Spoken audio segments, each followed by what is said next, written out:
Est-ce qu'on est entrepreneur ou est-ce qu'on devient entrepreneur?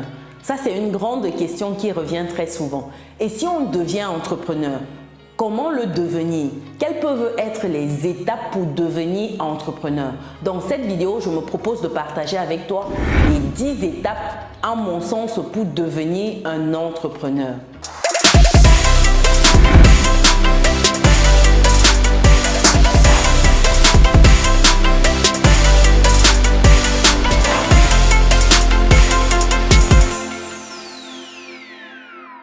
Première étape, identifier une idée d'entreprise. Trouvez une idée d'entreprise qui vous passionne et qui répond à un besoin du marché. Comment trouver cette idée d'entreprise? C'est en regardant autour de vous simplement. Regardez autour de vous quels sont les problèmes que les personnes autour de vous rencontrent. Identifiez ces problèmes-là et regardez s'il y a un marché qui serait propice si vous développiez une solution pour ces problèmes-là.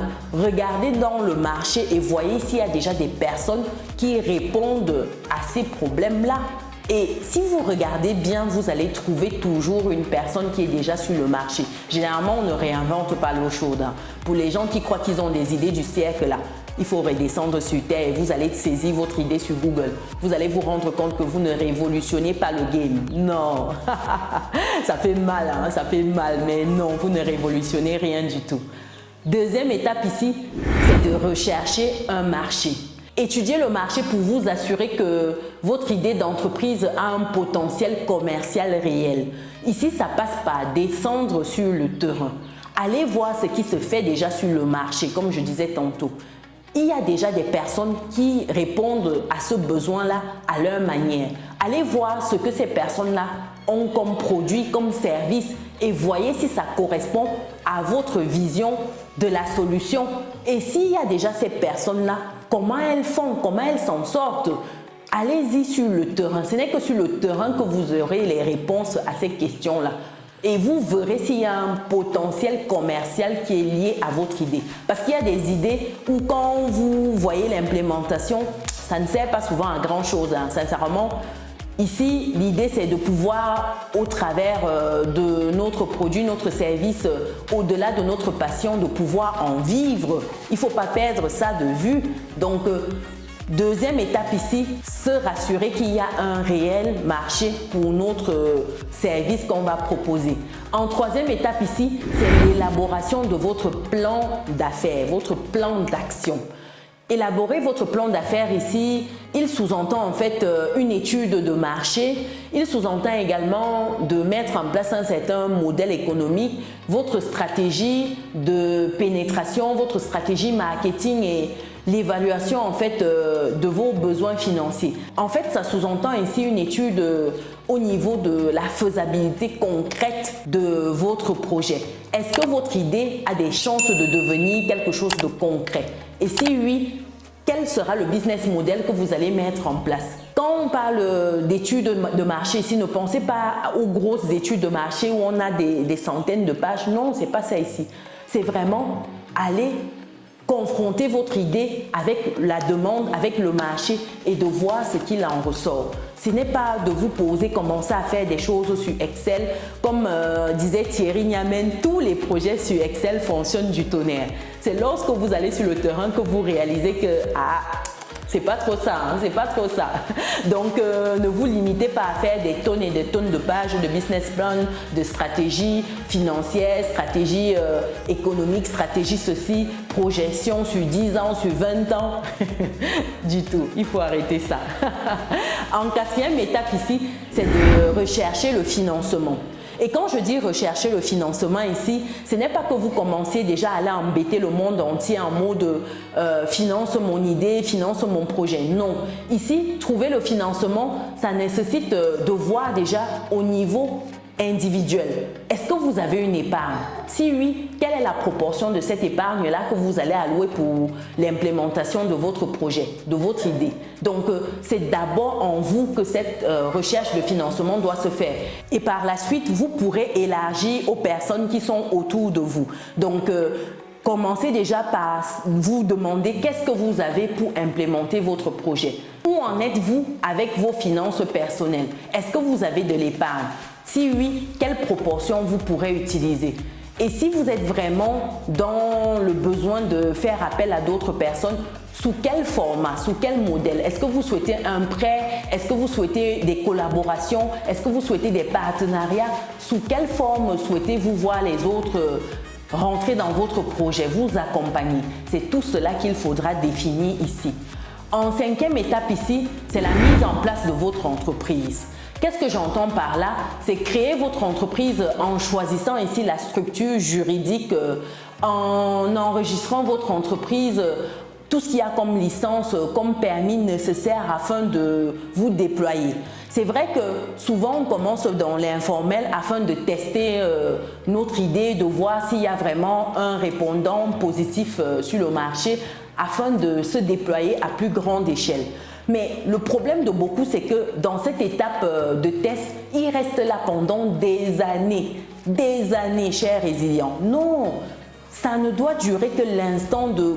Ça ne doit durer qu'un petit instant, histoire de valider 2-3 bases. Mais rester dans l'informel, c'est le meilleur moyen de ne pas croître, de ne pas grandir. Le problème, c'est que vous ne pouvez pas aspirer à un financement si vous n'êtes pas formalisé. Il y a des gens qui exercent depuis 3 ans, 5 ans, 10 ans. Mais quand tu leur demandes les bilans, zéro. Tu demandes un compte bancaire, zéro. C'est des gars qui fonctionnent toujours au quartier. C'est toujours des moyens détournés. Mais sauf que sur le court terme, vous avez l'impression que vous êtes gagnant parce que vous vous échappez, par exemple, vous vous dites que vous ne payez pas d'impôts, vous vous dites que vous ne payez pas ci, mais sur le long terme, ça ne vous aide pas parce que vous ne pouvez pas aspirer à des financements pour grandir. Vous ne pouvez pas aller voir une banque et dire, monsieur le banquier, voilà ce que j'ai eu déjà comme résultat, voilà ma capacité de production, voilà ma capacité d'écoulement, voici ce que je me fais comme marge, voilà mes chiffres, je voudrais passer à telle étape.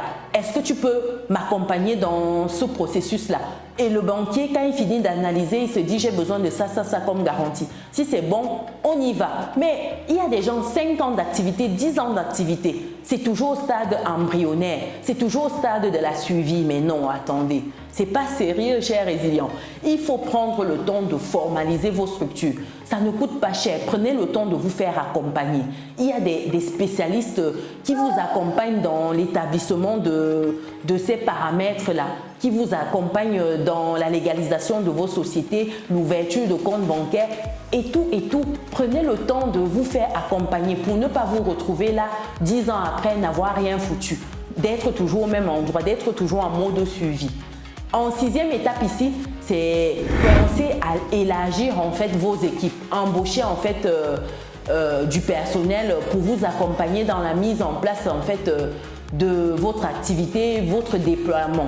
Donc vous devez recruter des personnes pour vous aider en fait à faire fonctionner votre entreprise, à grandir. Et comme personnel ici, vous avez tout ce qui est comptabilité, un comptable, vous avez tout ce qui est par exemple commerciaux, des commerciaux pour vous accompagner, pour faire grandir votre entreprise. Dans un premier temps, c'est vous qui ferez plein de choses. Vous serez en même temps le concepteur, la personne qui commercialise, la personne qui communique, la personne qui fait la stratégie marketing, la personne qui gère le SAV. Vous ferez tout. Mais plus votre entreprise va prendre de l'ampleur, plus il faudra penser à déléguer pour vous décharger. Très important. En septième étape ici, c'est la mise en place de votre stratégie commerciale, des infrastructures commerciales. Qu'est-ce que j'entends par là? J'entends par là l'établissement de systèmes et de processus en fait qui seront nécessaires pour faire fonctionner votre entreprise. Vous avez par exemple tout ce qui est système de facturation, tout ce qui est gestion de la clientèle, tout ce qui est production. Il faudrait que ce soit des choses qui soient automatisées. Donc vous n'avez plus à y penser. C'est des process. Que ce soit Paul, Pierre, Jean, Jacques, il fait de la même manière. Vous avez des personnes qui vous accompagnent dans cela. Donc, ça vous permet de sereinement vous consacrer à votre cœur de métier ici. Très important, prendre le temps de déléguer, comme je disais tantôt dans le point précédent. En étape 8 ici, c'est la promotion de votre entreprise. Lancez votre entreprise en effectuant par exemple une campagne de marketing, en vendant vos produits aux clients, en faisant plein d'opérations. Donc, c'est important de prendre le temps ici de promouvoir votre entreprise. Parce qu'une entreprise a vocation à vendre. Il ne faut pas oublier ça, cher résilient. Une entreprise, ce n'est pas une association, ce n'est pas les œuvres de charité, non. La vocation première d'une entreprise, c'est vendre. Si une entreprise ne vend pas, elle met la clé sous la porte. Oui, vous avez bien compris. Il faut vendre ici. Et la vente, ça passe par une stratégie commerciale. Ça passe par avoir des résultats. Avoir des chiffres. Vous devez vous déployer afin d'avoir du résultat. Très important ici. En point 9 ici, c'est le suivi et l'évaluation de votre entreprise.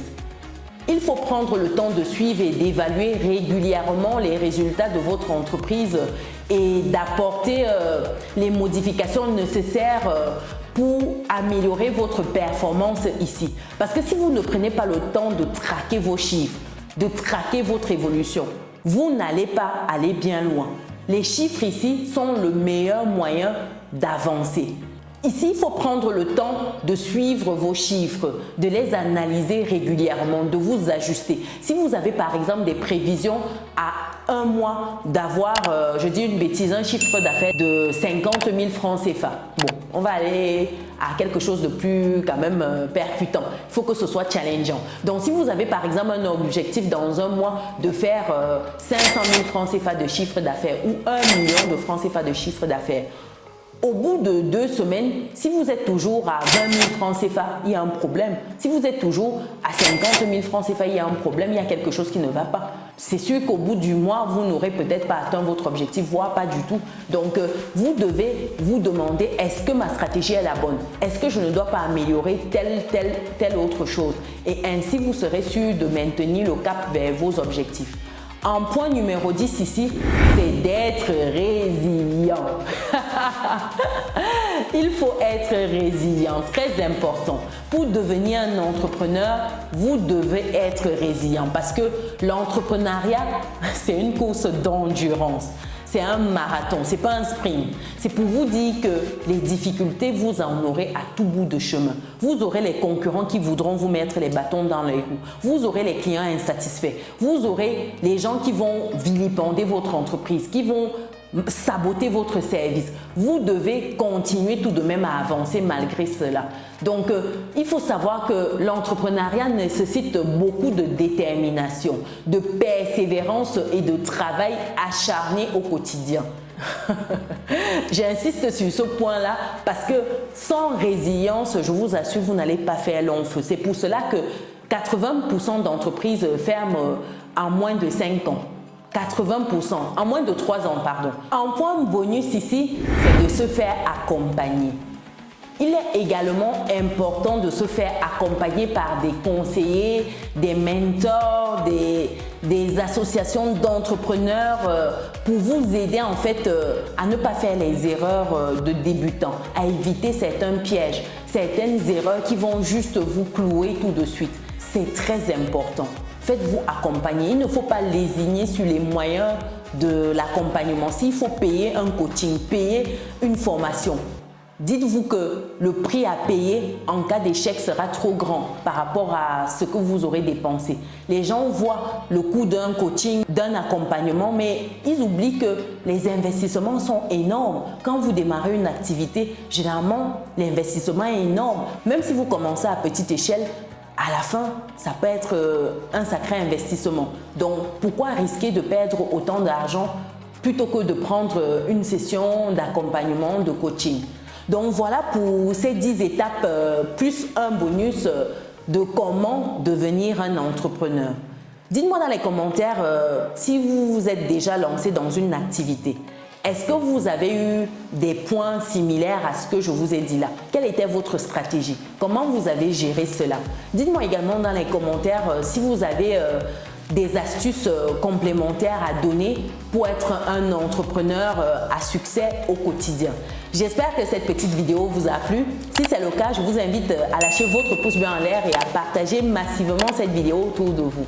Pour les personnes qui me découvrent pour la première fois, je suis Chimène Nana, je suis entrepreneur et investisseur en France et en Afrique. Et pour d'autres personnes qui souhaitent se lancer, qui souhaitent démarrer une activité, vous avez la possibilité de bloquer un coaching avec moi afin de parler de votre projet. Je mets le lien de tout cela dans le descriptif de cette vidéo. Pour d'autres personnes qui recherchent des idées business, rendez-vous dans les vidéos qui s'affichent actuellement à l'écran. Nous, on se dit à très bientôt. Ciao!